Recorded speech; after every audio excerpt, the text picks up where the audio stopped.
What's going on, YouTubers? It's the Natural Born Thriller.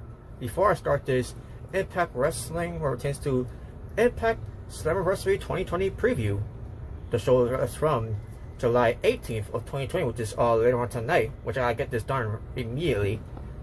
So I need to get this up. Before I do, I just want you all to know, before I start doing this preview of it, I just want you all to know that I'm in my work clothes. You know, see? At work and everything. Just make sure you all need to know, because remember, if you're doing a YouTube video, once in a while you gotta do it while you're working your work clothes at work. I'm just saying. So let me start off first with the monologue. The monologue pertains to everything that's going on, everything that has changed plans of Impact Wrestling during the whole June situation, and also pertains to the pandemic in general.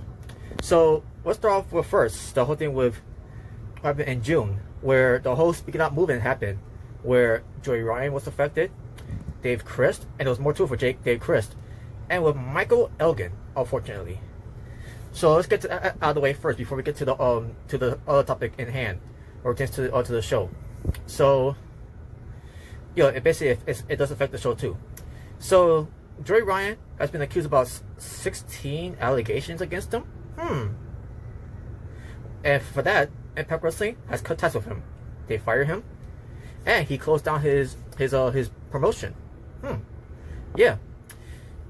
All the allegations against Joey Ryan has to be true, and you know he really lived his gimmick where everything, you know, where the whole thing of, you know, touch it. You know, touch it. How the fans feel about Joey Ryan now after you know, pulling his shit over, and on top of that, the wrestlers too. I got to put the wrestlers in there too. How they all feel now after pulling over Joey Ryan after all this came out. Yeah, they may feel sorry. They may feel sorry now to take all those things back now, huh? And shout out to Joey Janela, because Joey Janela is one of the people that knew something about Joey Ryan the entire time. And he called him out on Twitter, because he tried, you know, Joey Ryan tried to defend himself in a way, and now Joey Ryan's no longer on social media. He decided to you know, deactivate his Twitter account and everything. He's done. He is done with wrestling, and hopefully he's done for good, gone for good from professional wrestling, because fuck him. Dave Christ now. Dave Christ. There's been issues with Dave Christ back behind the scenes of Impact Wrestling, especially with Rich Swann with his injuries, where all Rich Swann wanted was an apology for the you know, for the accident that happened when Rich Swann ends up being hurt. And what did Chris do? He decided to not apologize, and because of that, that was going to be the beginning of OVE, which is why you see Sami Callihan with the whole ICU thing, and then you saw the whole thing with Matt Fulton, you know, turning away from OVE, and then with Jay Chris, you know, basically you know, stabbing his own brother in the back to join along with Joey Ryan, you know, Joseph P. Ryan at the time, of the cancel culture thing. Basically, the you know, with the whole ending of OVE. Wow. And it's all Dave Chris's fault, because Dave Chris was being an asshole. Even when he first came into Impact Wrestling back in 2017, he's been known to be an asshole, and this verifies it. And what also has something to do with him being you know, with him being the whole you know, sexual allegation thing, with the whole Speaking Up movement thing, because he's got his own well, he's a trainer in a way at the gym. I'm assuming with Sami Callihan's gym. I think I'm assuming, I could be wrong, but who knows? Where there's been sexual allegations against him too, and he has to be fired too. Now he's gonna be gone either way, but that was basically the end of his career in Impact Wrestling. Good riddance. And with that being said, what's going on with Jay Chris now? What's Jay Chris going to do now? Not only Jay Chris, but wait, Jay Chris did the right thing by not defending his brother, and also, I think in a way he disowned his brother after that. So yeah, good riddance for Dave Chris, but as for Jay Chris, hopefully they'll do something with him, and hopefully they got something with him. I'm moving forward for Impact Wrestling. We'll see. Unfortunately, with Michael Elgin, I mean, I heard about the allegations before, back in 2016, and then there was something about 2011. But the whole thing where he you know, he was rejected by this woman, and you know, his boys back then were mocking him, laughing at him, and you got basically teasing him and everything. That whole thing, you know, where he's been accused of something, And he did explain it on his YouTube channel that he posted a video of it, explaining his actions, and I believe him. Same thing what happened in 2016 where he was drunk. He may have sent a dick pic to some woman that is friends with Jordan Grace, and he doesn't remember that at all. He doesn't, but he basically confronted her, on social media or whatever, saying if that was him, and if he has no knowledge of it because he was drunk, he apologized for it, and he also apologized for what happened in 2011, even though he didn't do anything wrong. And with that, he has been suspended. But then all of a sudden, they had to, but I guess it was Michael Elgin's decision to cut ties with Impact Wrestling after that. So, in a way, it was not. It looked bad. It looked bad in a situation where it wasn't even his fault. But he's gonna take time off of wrestling, and he's gonna focus more to be with his family. That he's missed a lot of family events because of wrestling. So I wish him well, and I hope he does come back to Impact Wrestling. Now it's not gonna happen in 2020, unfortunately, because they're done with him for 2020. Maybe in 2021, in the new year, maybe he'll come back. Who knows? Because I believe he's going to become the next Impact World Heavyweight Champion if plan was going to well, when it pertains to SLAMMIVERSARY. Which brings me to Tessa Blanchard. Tessa Blanchard, the Impact World Champion at the time, she was basically I guess in a way it was complicated the way that it was done. I guess she was no longer on the contract with them, but when she was on the contract with them, they want her to do some video promos with her being away in Mexico because the whole pandemic thing, and it tends to build up SLAMMIVERSARY, and she didn't do it. So they asked her, since the pandemic at the time also cooled down as well, for her to come to Impact Wrestling's tapings to drop the title. Because I believe around that time she was ready. It was her contract they could expire, but she didn't want to do that either because she wanted more money. Of what I heard, basically that was the story of it. So Impact Wrestling they can't do that, so they decided to cut ties with her. They threw the title off for her.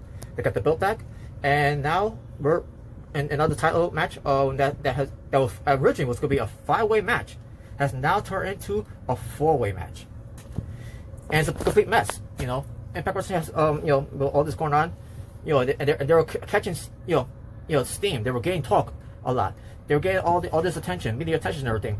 Because everything that's going on too represents who's going to show up at SLAMMIVERSARY, or it pertains to WWE firing these guys 90 days ago. Now the 9 days are up. Now they could go anywhere they want, except for Drake Maverick. Because Drake Maverick ends up being there with them, which the way they did it was a poor taste. But yeah, so Tessa Blanchard is gone, and she could go to WWE or AEW, wherever she wants to go. Wherever she feels like she wants to go. I think she's going to WWE. We'll see. We'll wait and see, because WWE needs a lot of star power right now. And because there's no more Charlotte, there's no more Becky, there's no more Nia. I guess even though I don't see Nia as a big deal anyways, because they ruined her and everything, and she didn't do herself any favors on social media, on Twitter. I'm just saying. But anyways, so yeah, so now it led to a 4-way match where it's gonna which we'll get to. We'll get to when we get to the predictions of it. But yeah, that's my monologue, my opening of what pertains to this Impact Wrestling. What pertains to Impact SLAMMIVERSARY 2020 preview, where it pertains to everything that's been going on, and which is why everything has been changed around in a way. So, and that's that. And now let's get to the predictions. All right, YouTubers, let's get right to the predictions for Impact Wrestling, or it pertains to Impact SLAMMIVERSARY 2020. Starting off first with this tag team match that was announced days ago, and it's going to involve the Rascals, Dez and Wentz, versus to be determined. Now, there's going to be a lot that could be, who could be the mystery tag team partners. The mystery tag team opponents, better say. It could be either The Awakening, which is the former The Ascension of Connor and Victor, where I'll be hearing something about Crazy Steve is going to do a New Decay. And that New Decay could end up being The Awakening. And as far as who else it could be, I think it could be the Good Brothers. Machine Gun Carl Anderson and Luke, or should I say Doc Gallows. The question is, will it be them? Or will it be someone else? Like, for example, Rhino and Heath Miller, the former Heath Slater. We'll find out. But let's just say if it's also Triple XL or the Deaners. Let's just say if it's someone from Impact Wrestling. Oh, I'll even throw in a Reno Scum in there too. If it's either the 3 Impact wrestlers that are already current there, I'm gonna go with the Rascals to win here. But if it's not them, and it's newcomers coming in, if it's the Awakening, if it's the Goodburst, or if it's Rhino and Heath Slater. Well, Rhino is a current Impact wrestler, but not Heath Miller. So if it's those teams, then I'm gonna go with those teams to beat the Rascals. But let's see if it turns out if it is them. But either way, I'm excited to see what's going to happen there, because you never know who might show up at SLAMMIVERSARY. By the way, folks, excuse how it looks, because I'm on the clock here, so I gotta do my job. And on top of that, if you hear any noise from the background, I apologize for that too.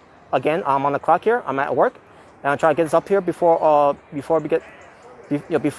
too late. But by the time it does get up, it's probably gonna be too late to do it. Next we get Moose, the TNA World Heavyweight Champion, versus Tommy Dreamer, and an old school rules match for the TNA World Heavyweight Championship, which is unsanctioned. But the storyline that they're going with is ridiculous, and I don't know what to say. Basically, unlike with Josh Matthews from that one episode of Impact Wrestling, I'm just gonna throw my hands up in the air and say I'm done. Because it's the stupid storyline that they're even doing that to begin with. So what's the point? But I see Moose winning. I definitely don't see Moose losing against Tommy Dreamer, because let's face it, Tommy Dreamer doesn't win matches anyways. At least not anymore. So I'm gonna go with Moose to win, because it's the right choice. It's the right choice. Next we get the North defending their Impact World Tag Team Championships against Sami Callihan and Ken Shamrock, known as the world's most dangerous tag team. Now, here's the thing with that. I don't mind them being a tag team, but if this is a vindication of them being called the world's greatest tag team, as they're gonna become a tag team personnel, I'm not liking it, because for one thing, Sami Callihan doesn't need a tag team partner. Sami Callihan doesn't need a tag team titles. Sami Callihan is a former Impact World Champion, where he doesn't need to be be downgraded to the tag team titles. Not saying it's a bad thing, but at the same time, you want to erase the stench of Sami Callihan after losing to Tessa Blanchard, after what Tessa Blanchard did, and you're basically not doing any justice for Sami Callihan. And on top of that, if you have Ken Shamrock and Sami Callihan beat the North, then you're not doing the North any favors either. So I hope that doesn't happen, because I hope that they do the right thing here and award the North to retain their Impact World Tag Team Championships and continue on their longest championship reigns of Impact World Tag Team Champions, because those guys are the best tag teams right now in Impact Wrestling, after being LAX last year of starting their reigns of Impact World Tag Team Champions. So let's continue on with that one, and there'll be no issues.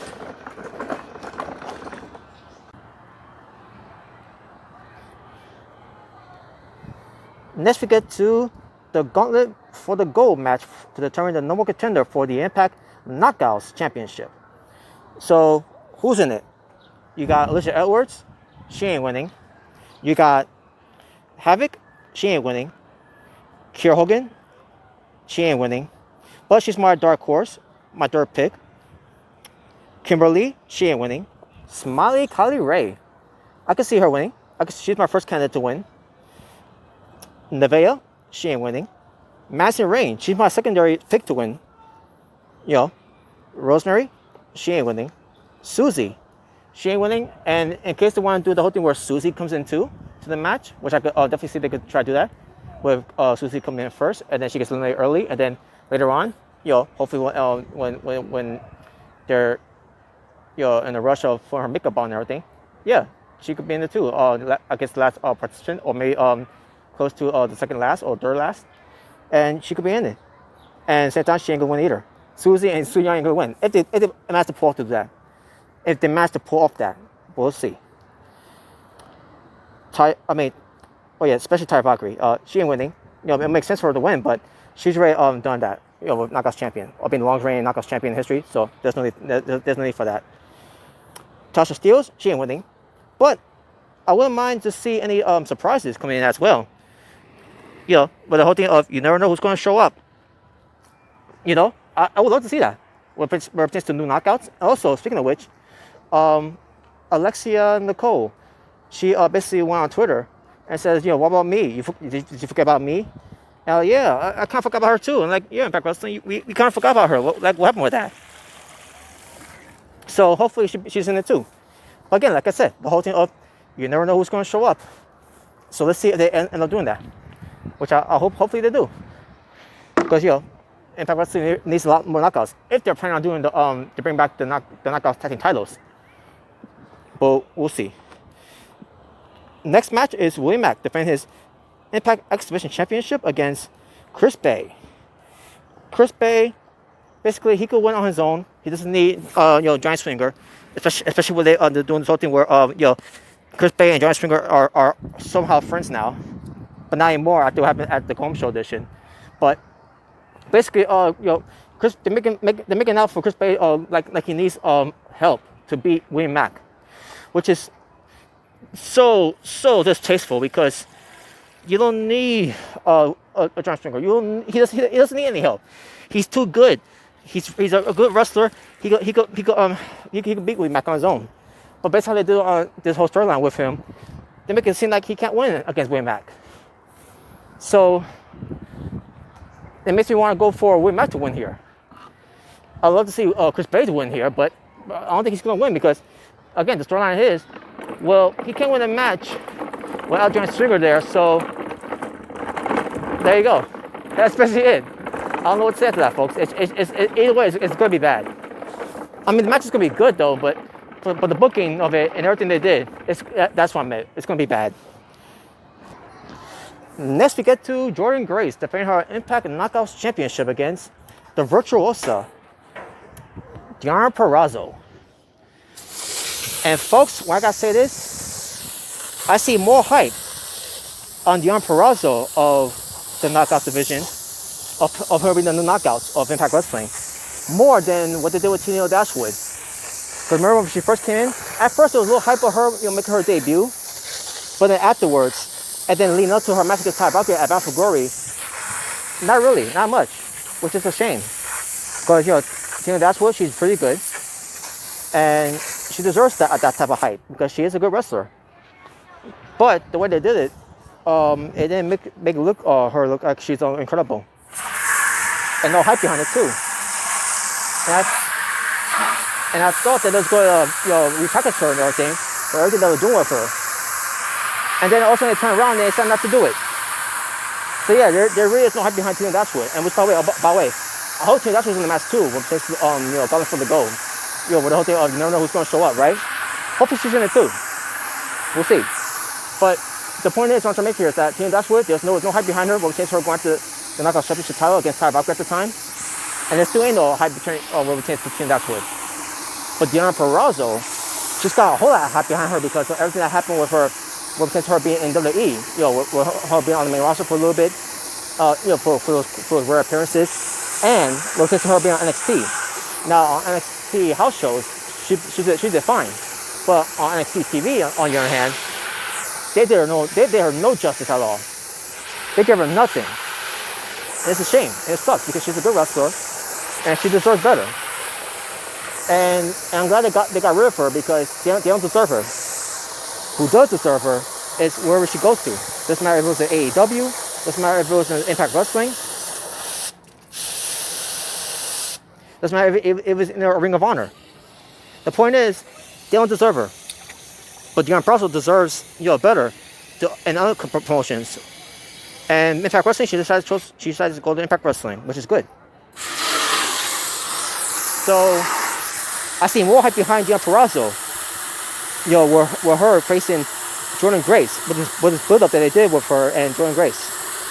So that being said, I'm going to go with the Virtuosa, Deonna Purrazzo, to win and become the new Impact and Knockouts champion. I hope that happens. Nothing against Jordynne Grace, but her run wasn't that memorable, other than her being Ty Valkyrie. And that's basically it. So I'm sorry to say it's Jordan Grace. I love her and everything, but they gotta give the belt to Deonna Purrazzo. Deonna Purrazzo has more hype behind her, and she definitely needs to become the next Knockouts champion. And now, folks, for the main event, for the Impact World Championship, which is vacant because Tessa Blanchard didn't want to have anything to do with Impact Wrestling anymore, so they had to cut ties with her. And on top of that, with no Michael Elgin there too, which is unfortunate, the match originally was supposed to be a 5-way. Now it's now turned into a 4-way, where, you know, in a way, it's a blessing in disguise in a way, where it takes to the mystery opponent, which we'll get to later. But it's unfortunate too and all that it hasn't come down that way. But you know, they could still do a 5-way where they could have 2 mystery opponents. You know, that would have been nice. But I guess they didn't think of that. So, oh well. So anyways, so now the belt is vacant in a 4-way match, and basically the way it was supposed to be resolved is that, you know, what takes the original match, the 5-way match, was that it was going to be Michael Elgin, because he felt like he's been cheated out of the title, and Eddie Edwards, who couldn't really be in the match at, you know, which is the Tessa Blanchard versus Michael Elgin, because of the pandemic, where he was stuck somewhere. I don't know where he was stuck at, where he couldn't make it there. And then you had Tessa Blanchard, you know, with her same case too, where she was in Mexico with Daga, and Daga couldn't beat her either, by the way. So it was a tough situation there. So basically, and also you had Trey, who was in the match because he got screwed over in the tournament. Meanwhile, you had Ace Austin, who won the tournament to earn the right. So it was good. It was good from there. But unfortunately, didn't come to its fruition. Unfortunately, which sucks. So yeah, that was supposed to be the whole thing. That way, everyone wins except for one thing: Eddie Edwards. I still can't get into that Eddie Edwards character anymore. It's run its course. I'm just done with it. So you can guess right. You can tell right there. I'm not going with Eddie Edwards to win. So, as far as Trey, I could see him being the dark horse to win it all, based on how they build him up to and all. And the way he's been covering his promos too. I could see him winning, but not really. Maybe later he will. But right now, no, not the time. Then we got Ace Austin, who's being compared to AJ Styles when it comes to his personality, when it comes to him being the guy, the face of the company and everything. They look at him as the next guy, the next big star, who could be on that level, like an AJ Styles. And the thing is, if Michael Elgin wasn't gone, I would have gone with Michael Elgin. But with Ace Austin being in the match, I can see Ace Austin winning. So I'm gonna go with Ace Austin to win the match here. And this leads to the mystery opponent. Which here's the thing: the mystery opponent. I don't think the mystery opponent's gonna win. I mean, it wouldn't shock me. It wouldn't shock me if the mystery opponent ends up winning. But I don't think it's gonna be the mystery opponent. But let's say if it is gonna be the mystery opponent, who is the mystery opponent that Impact Wrestling has been having out all these weeks? That's that's coming to the main event for the world title, but he's not coming alone. All right, so let's get to the mystery opponents. Now, remember, this mystery opponent is going to be in the world title match, and that mystery opponent is not coming alone. So let's get to the names. Kurt Angle was one of the names, by the way, that was showing up in the ads of who could be the mystery opponent. But if it is Kurt Angle, are we going to be seeing the return of the main event Mafia? I doubt that. Same thing with Sting. You know, the icon of professional wrestling, Sting. I don't see him being in the match, but at the same time, if he is, are we going to see the return of the main event Mafia? I highly doubt that. Brian Meyer, former Kurt Hawkins. I don't see him being in the match either way, because I don't see him being world champion mature, meant to say. But let's say if he is, the whole thing, if he's not coming alone, is Zack Ryder gonna be there with him too? With Zack Ryder's name that he's gonna be using? I don't remember what his name's gonna be for what pertains to his character. I don't remember. I actually don't remember his name, but is it gonna be that whole thing? I highly doubt that. But here's your names, Mr. Anderson. I don't see him being part of it, but in case he is he coming? Is he coming with Aces and Ace? Is he gonna be back in that Ace and Ace thing? I don't know. James Storm. I don't see James Storm being there because James Storm is still part of NWA. NWA where it tends to him being NWA World Tag Team Champions with Eli Drake, and also he's with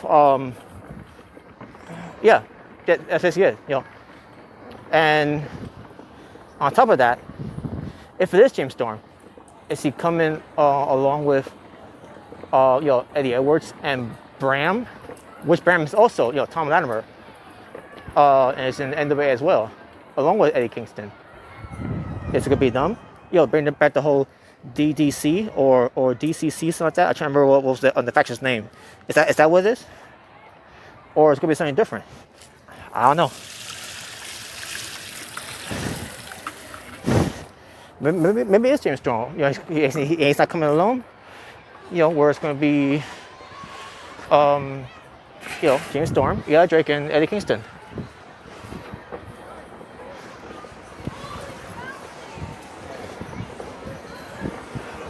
Okay, so let's see. What are your names? Bully Ray. Now that's interesting. I think it could be Bully Ray. I believe it could be Bully Ray.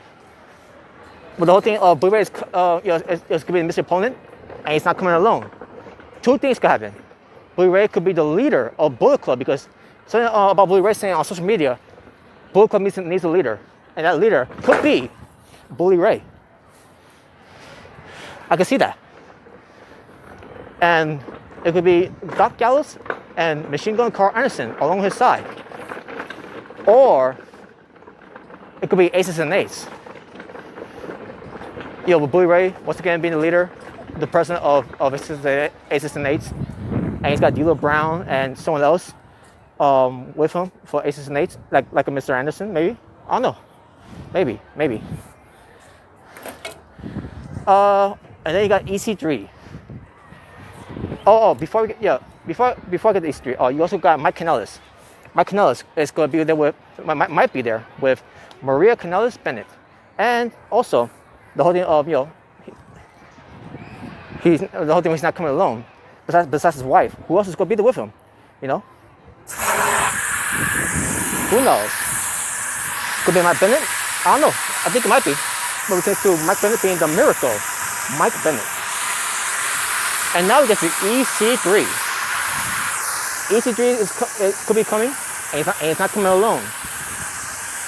God help us. He better come alone where it pertains to his new persona, and he's teasing that he's coming with someone. Let's say he is coming with someone, with him being in the match. EC3, the return of Tyrus, and maybe have Moose join with them. Maybe, I don't know. Or EC3, and by the way, Drake Maverick is not gonna be there too, by the way, because he's with WWE. But if he wasn't still there, it'll probably be EC3, Drake Maverick, and Tyrus together, back together. Even though Tyrus was not with EC3 and Russell Spud at the time, but I can see that as a possibility now. But Drake Maverick's not going to be there, so if it was going to be Russell Spud, but he's not going to be there, so that's too bad. I just hope it's EC3, Dixie Carter, and whoever. Because I want to see Dixie. I do not want to see Dixie. That's the last thing we need.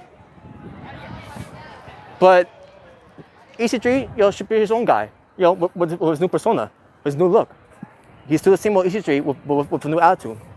So hopefully we get EC3. And if he's gonna come with someone, have him do a new faction. You know, with someone new. I don't know who it could be, but you know, it could be anyone. We have to wait and see. Who knows? But as far as who I think it's going to be, I'm going to go for 3 things. My first candidate is going to be EC3. My secondary candidate is going to be Bully Ray. But my third candidate, I'm going to have to go with Mr. Anderson. Or they could just swerve versus say it's Moose. So that way they could get the unified of the Impact and the TNA title out of the way. Maybe. Who knows? But at the same time, it'll be disappointing too. But then again, it's still the whole thing of you never know who's going to show up, folks. You never know who's going to show up. But either way, whoever's going to miss your opponent is, it doesn't matter. Because at the end of the day, Ace Austin needs to win. Well, folks, that's it for the predictions for Impact SLAMMIVERSARY 2020. So it's a matter of who's going to show up at SLAMMIVERSARY. So that's going to be exciting. So hopefully this gets up. But by the time it gets up, it's going to be too late anyways because the show probably already started. So, but hey, at least I got up though. And with me still working, I gotta wait till I finish work, and then I can watch it later. I already got it on my Fight TV anyways. It's gonna be saved on archive, so I'm good. I'm good there. Helicopter. Oh, that's not a helicopter. It's an aircraft. All right, so there you go, folks. That's my predictions. That's everything that I've done. The monologue and then the predictions. So there you go. That being said, thank you for watching. For It's Natural Born Driller, saying peace on the streets. This was your Impact Wrestling SLAMMIVERSARY 2020 preview. So you all stay well, stay safe, take care of yourself for everything that's going on in the world. Make sure you go watch Impact Wrestling if you already are. And I'm out. Ta-ta for now.